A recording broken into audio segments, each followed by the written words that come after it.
time. And even Lisa's testimony just a minute ago goes right along with the message we'll be at today. You go on to 2 Kings chapter 4, we'll go back to our study. 2 Kings chapter 4.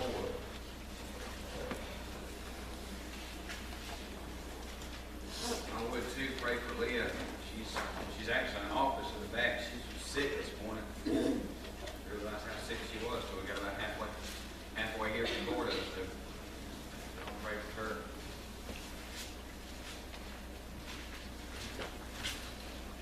I'm not going to have y'all stand this morning because I'm actually going to get 4 truths from about 40 verses. I'm not going to read them all. I'm just going to kind of pull as we go.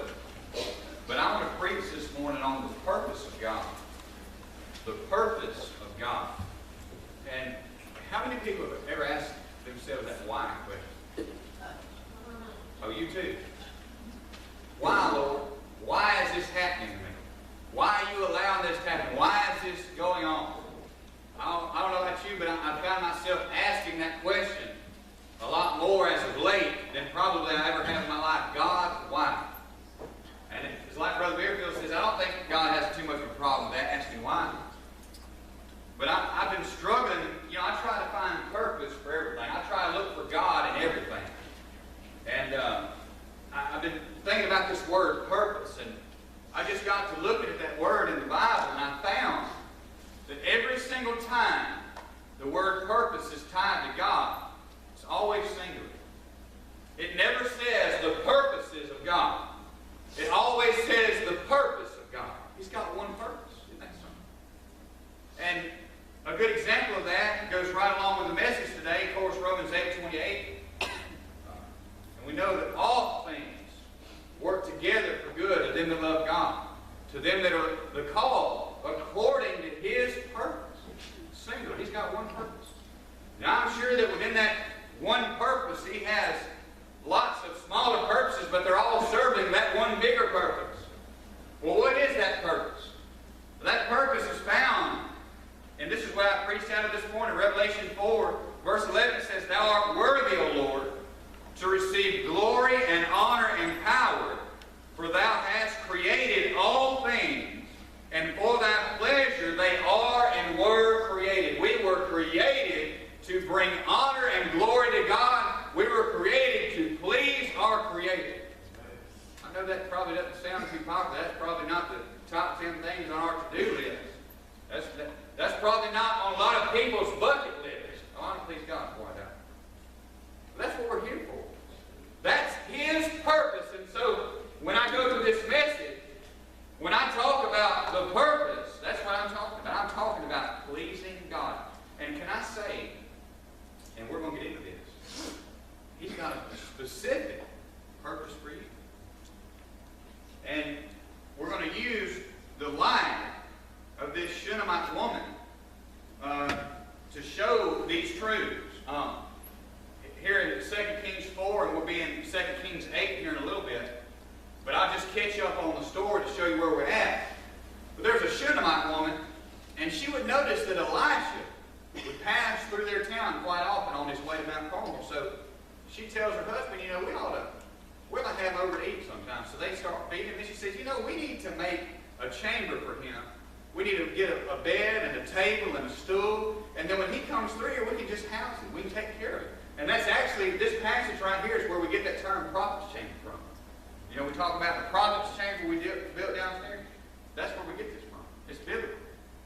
And he's passing through, you know, and they're so good to him. They show him all this kindness. And one day he's sitting around, Elisha's talking to his servant Gehazi, and he says, you know, this lady's been so good to us. And what do you think we ought to do for her? And he said, go. He told Gehazi, I said, Gehazi, go ask that woman what she wants. Ask her if she wants us to put in a good word for the king or the captain of the host. And so Gehazi went and talked to her, and she said, no, I don't want any of that. I don't want any kind of recognition. I don't want any kind of credit. I live among my own people, is what she said. And so Gehazi comes back and says, well, she didn't want any of that. And Elisha said, what's something we can do for her? And Gehazi said, well, you know, she's old in age, and they don't have a son. They don't have a child. And he said, I'll tell you what, I'll go talk to her myself. And Elisha tells her, he said, because you've been so kind to me, I'm going to give you a son in your old age. And she said, Elisha, don't lie to me. Don't deceive me. And, of course, she ended up having a son. And it was such a blessing, to have that, just for taking care of the man of God. But it wasn't long down the road. This child had grown a little bit. And one day, his head begins to hurt really bad. And he goes in from the field, and his mother's holding him and rocking him on her knees. And that boy dies right there in her arms. This son, this child that God had given, this Shunammite woman dies right there in her arms. Isn't that strange? Well, she runs to Elisha, and she tells Elisha, she says, look, I told you not to deceive me. I never asked you for a child, but now that God has given me one, why has it been taken away? She asked that why question. Well, in the case of this woman, God reversed the situation. And Elisha goes to the young boy and lays upon his dead body, and the child raises from the dead, and everything seems to be okay. And that's what this story is today, the purpose of God. This Shunammite woman was a servant of God. And if you're going to live out the purpose, if you're going to please God, if you're going to serve God in the way that He wants you to, and by the way, it's His purpose, not our purpose. And look, we don't have a choice what that purpose is. The purpose is already chosen for us. The only choice we have is, God, I want to serve your purpose for my life. So we try to come up with our own purpose and then put God's stamp of approval on it, but that's not what we're supposed to do. He's already got it figured out for us. We just need to go His way. But if you're going to serve God and live out that purpose, there's some things you need to know. And what are those things you need to know about the purpose of God? Number one, it is an enlisting purpose. An enlisting purpose, kind of like somebody's enlisted in the army. Here we go back through these points in chapter 4 of 2 Kings here. It says, in verse 8, and it fell on a day that Elisha passed to Shunem, where was a great woman, and she constrained him to eat bread. And so it was that as often as he passed by, he turned in thither to eat bread. And she said unto her husband, Behold, now I perceive that this is an holy man of God, which passeth by us continually. Let us make a little chamber, I pray thee, on the wall. Let us set for him there a bed, and a table, and a stool, and a candlestick. And it shall be, when he cometh to us, that he shall turn in thither. The purpose of God is an enlisting purpose. And what I love about this story, what I love about what we just read, this Shunammite woman was never given a name. We don't know her name. It's never given in the Bible. And yet, she was a great woman, the Bible says. She had no name, and yet she was great in the eyes of God. Aren't you glad that God is able to take a bunch of no names and do some great things with them? Isn't that awesome? She had no name, and yet she was great in the eyes of God. 1 Corinthians 1:27 says that God hath chosen the foolish things of this world to confound the wise, and He's chosen the weak things and the base things of the world to confound the things which are mighty. God can take a bunch of no names, just willing to be obedient, do something with their life. It's an enlisting purpose. This Shunammite woman has no credentials, as far as we know. She has no name. And yet God gave her something specific to do, and she did it. Well, that's deep preaching, didn't it? God gave her a specific order, and she did it. God put it on her heart to build a prophet's chamber for this man of God, to take care of him as he was passing by, and she did it. God bless that. It's kind of like, I look at it in military terms a little bit. You know, the military doesn't care how many degrees you have. It doesn't care what your credentials are. All they care about is, are you willing to put your name on that dotted line and be willing to sacrifice to obey orders? That's all they care about. That's all God cares about. By the way, we ain't going to impress Him anyway. No matter what our credentials are, He ain't impressed anyway. All He cares about is, are we willing to say, yes, Lord? This woman was. I think about military terms. I hope Adrian doesn't mind me sharing this. I went to visit Gracie yesterday at her house. They had pictures up there of him on the wall. And they had a picture right here of him in his graduation gown. And then they had a picture right next to that in his Marine uniform, and it looked like two different people. I'm telling you, it was like, where did Adrian go? I mean, they ran that boy to death. And I got to thinking about, man, what sacrifice, and I appreciate all of our servicemen, when I don't say that enough. But I mean, you've really got to be willing to sacrifice your body, sacrifice your time, sacrifice your very life at duty calls. That's all they care about is, are you willing to take orders from a higher power? That's sacrifice. That's willingness. It's an enlisting purpose. It's an enlisting call. And God is the same way. He wants some go-getters and He wants some doers. That's all He cares about. You know, sometimes I guess I'm guilty of this too. You look at somebody that's lost, and I'll give you a perfect example. I think about my brother Forrest. He's a very talented musician. I love to hear him play violin. I love to play with him. But, you know, until he gets saved, he can't really use that for the glory of God. And I think about, man, if he could just get saved, God could use him, and I have to catch myself. God don't need anybody. He just wants your willingness. He just wants, hey, here's the bottom line. Are you willing to sign your life? Are you willing to serve that purpose? You know, I'll ask yourself that question for you. Are you willing to serve the purpose of pleasing God with your life? It's an enlisting purpose. She had an order, she did it. And let me say this. If God has told you, and I'm sure He has, He's always given us orders. If God has told you to do something specific in your life, and I don't know what it is, it could be something as simple as being more faithful to church, it could be praying more, it could be dropping some bad habits, it could be surrendering to the ministry. I don't know what He's called you to do specifically, but I will tell you this. If you don't obey the orders that He's already given you, you ain't going to get any further instructions. That's why there's a lot of folks that never grow up, they just grow old. Because somewhere way back in the past, God told them to do something, they said no, and they've been in that same place their whole life. What has God told you to do? You don't do it, you ain't going to grow in the grace and knowledge of the Lord Jesus Christ. But this purpose is an enlisting purpose for those who are willing to serve. This woman did. Not only is it an enlisting purpose, but it's an enriching purpose. Look at verse 11. And it fell on a day that he came thither, and he turned into the chamber and lay there. And he said to Gehazi his servant, call this Shunammite. And when he had called her, she stood before him. And he said unto him, say now unto her, behold, thou hast been careful for us with all this care. What is to be done for thee? Wouldst thou be spoken for to the king or the captain of the host? And she answered, I dwell among mine own people. And he said, what then is to be done for her? And Gehazi answered, verily, she hath no child, her husband is old. And he said, call her. And when he had called her, she stood at the door. And he said, about this season, according to the time of thy life, thou shalt embrace a son. And she said, nay, my Lord, thou man of God, do not lie unto thy handmaid.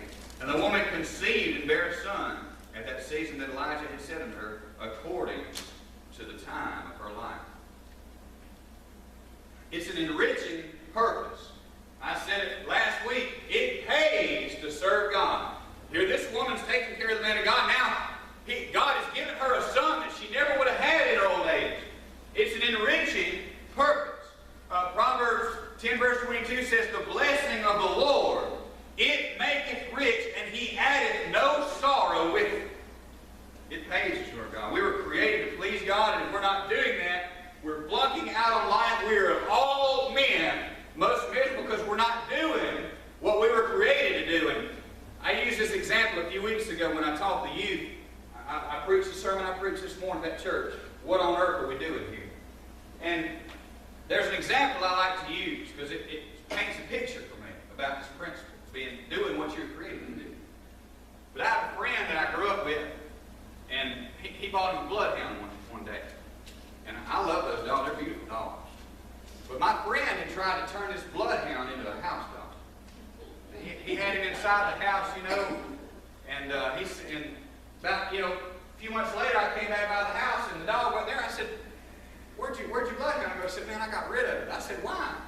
He said, because you can't make a house dog out of a hound dog. It'll never work. He said, man, I tried to keep that dog in the house. He said he'd stand at that back door all night. I mean, just going off. So he said, I had an idea. He said, I'll put him in my fenced-in backyard, and that'll please him, you know. He'll be all right then. He said, man, that dog dug up under that fence. He said, you could hear him all back behind his house in the woods all night long. He said, I know my neighbors just hated me. He said, I thought I had to get rid of him. And he said, I just don't understand it. He said, I had him his own bowl. I fed him. I had him a nice, comfortable bed, and he just wasn't happy in that house. And he said, you just can't make a house dog out of a hound dog. I thought, man, that's pretty good. You know what the world's going to try to do to us? You'll try to offer us everything. Try to make us something we're not. You know, you'll never be happy being something God has not created you to be. He's created you to please Him. He's given you talents and abilities by which to please Him. God made that dog to hunt, and he wasn't going to be happy doing anything but what God made him to do. I tell you what, if he'd given in, he'd have been lazy and fat. That's what a lot of Christians are. They're not doing what God has called them to do because they've taken everything the world had to offer to make them something that God never intended to be. You'll never be happy. You'll never be satisfied in this life unless you're doing what God put you in this world to do. Think about another. I don't know, I'm getting all these dog examples this morning. I had another friend, the best squirrel dog I'd ever seen in my life. A little finance dog named Daisy. And we took that dog out to the back, out to the woods, and she'd be in the back of the truck in that little kennel. He'd set that kennel on the ground, open that door, boy, that dog jumped out like he was a champ, you know. And he said, watch this. He done trained this dog. He said, sit down, Daisy. And that dog would sit down like this, and he would just shake it. Just shake it. And she was just so ready to go, but he'd done trained her, you know. Finally he said, go get it, Daisy. And she just tore out. She was so excited about doing what God had made her to do. That's how we ought to be. We ought to get excited about doing what God has called us to do. And I appreciate all this. Hey, we got some excited folks this week about VBS. It does me good to see that. But hey, friend, that's how we ought to be, is excited about doing what God has called us to do. It's an enriching purpose. The blessing of the Lord maketh rich, and He addeth no sorrow with it. It's an enriching purpose. This woman got a child she never would have gotten. We'll get things we never would have gotten. We wasn't serving the Lord. But not only is it an enriching purpose, it can be an excruciating purpose. Don't worry, I had to look that word up too. Don't mess it up. It's an excruciating, it can be, and pretty much will be, you can make on at some point be an excruciating purpose. Look at verse 18. And when the child was grown, it fell on a day that he went out to his father, to the reapers. And he said unto his father, my head, my head. And he said to a lad, carry him to his mother. And when he had taken him and brought him to his mother, he sat on her knees till noon and then died. Imagine what that felt like. Have your own child die in your own arms. I imagine that was pretty painful. I imagine that was a bad day. She never would have got the son if she wasn't serving God. She never would have known this pain if she hadn't been serving God. So why did this happen? And it was a confusing time. She obviously didn't understand what was going on. But God had a purpose. She ran him down. She ran the man of God down and tracked him down. Look what she told him when she called him in verse 28. Then she said, did I desire a son of my Lord? Did I not say, do not deceive me? What she's saying is, why is this happening? This is the son that God gave me for serving Him. Why has he died? And of course, Elisha goes back and he revives this child from the dead. So it seems like the situation is completely fixed. And I'm telling you, as I studied this, I just was pacing back and forth. I was just scratching my head. I said, God, there's got to be more to this. I said, God, why would you give her a son, cause her the heartbreak of taking him away, and then bring him right back, to give her right back? I don't understand that. And it's like God said, read on. So I read on. And it picks up, the story picks up in chapter 8. But the reason he did this, and you go ahead and go on to chapter 8 because it's going to lead me to the next point. But the reason he did it is to show that he was God. And I'm thinking to myself, but God, she already knew you were God. Just read on. You're today, and you find yourself in... Just read on. I'm fixing to run lap here in a minute. Look at chapter 8. Not only can it be an excruciating purpose, but it's also an eternal purpose. And this is where we're at this morning. It's an eternal purpose. Verse 1 in chapter 8. Then spake Elisha unto the woman, whose son he had restored to life, saying, Arise, and go down thine household, and sojourn wherever thou canst sojourn, for the Lord hath called for a famine, and it shall also come upon the land 7 years. And the woman arose, and did after the saying of the man of God. And she went with her household, and sojourned in the land of the Philistines 7 years. And it came to pass at the 7 years in, that the woman returned out of the land of the Philistines. And she went forth to cry unto the king for her house and for her land. And the king talked with Gehazi, the servant of the man of God, saying, Tell me, I pray thee, I love this. Tell me all the great things that Elisha had done. And it came to pass, I'm going to reword that and say, and it just so happened. It came to pass, as he was telling the king, how he had restored a dead body to life, that behold, the woman whose son he had restored to life cried to the king for her house and her land. And Gehazi said, My lord, O king, this is the woman, and this is her son, whom Elisha restored to life. And when the king asked the woman, she told him. So the king appointed unto her a certain officer, saying, Restore all that was hers, and all the fruits of the field since the day that she left the land, even until now. I mean, there's so many truths in there, I don't even know where to start. You may ask yourself, and I was asking the question, God, why would you give her son, take her away, and give her back? It's because he's got an eternal purpose. See, the point, and let me tell you what's going on here. Elisha tells the woman, hey, you need to get out of here because there's a famine coming, and there's not going to be enough for you to eat. You've got to leave here. Well, God told her to do something. Once again, she did it. She left her home and everything she had to go to the land of the Philistines for 7 years. Well, during that time, the king had obviously taken everybody's property that he'd left it vacant.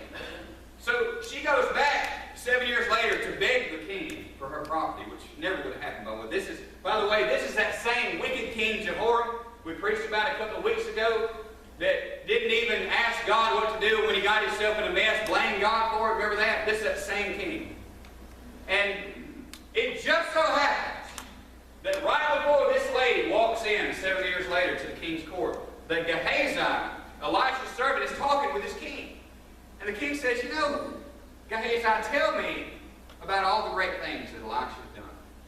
He said, well, I'll tell you, King Jehoram, I remember this one time.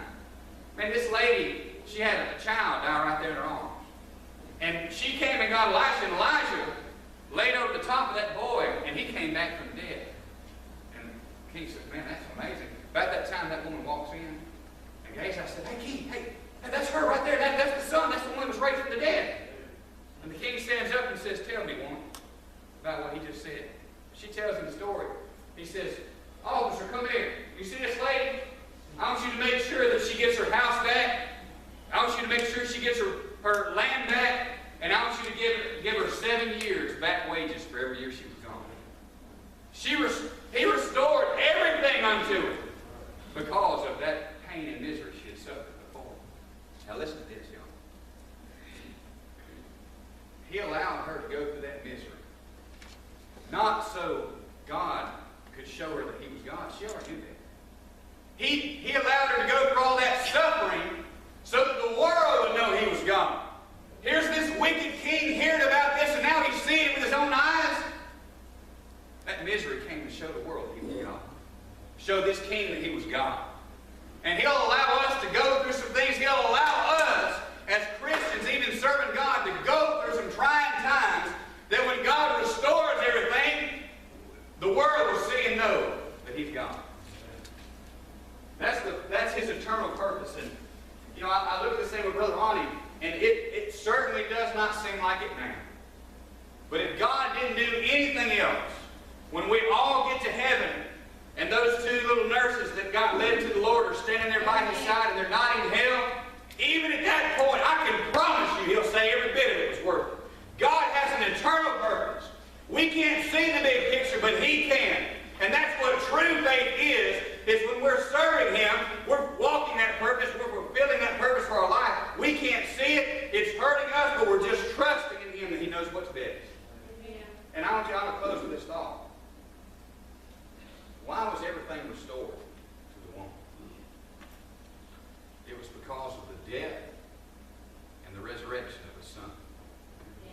that sound like anybody you know?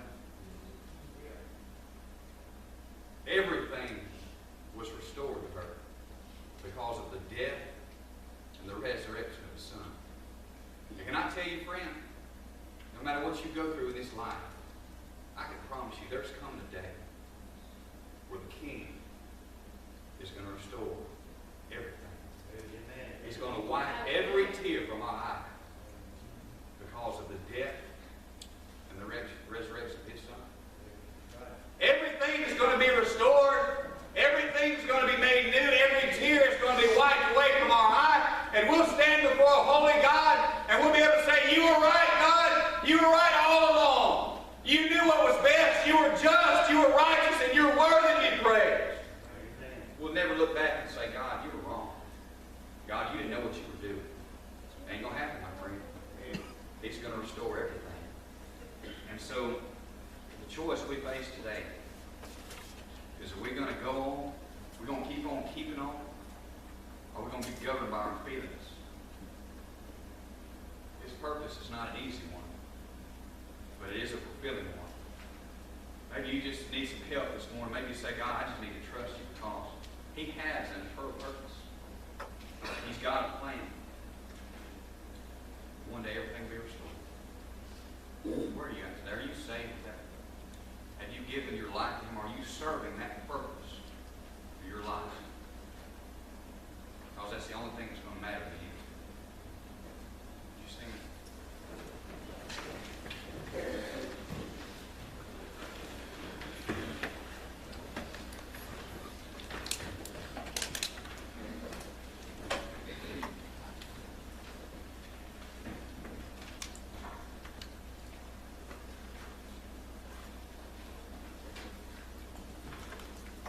Do this with God this morning. Whatever you're holding on to, why don't you just let it go and give it to Him and say, God, here it is, here I am. I'm enlisting myself in your service.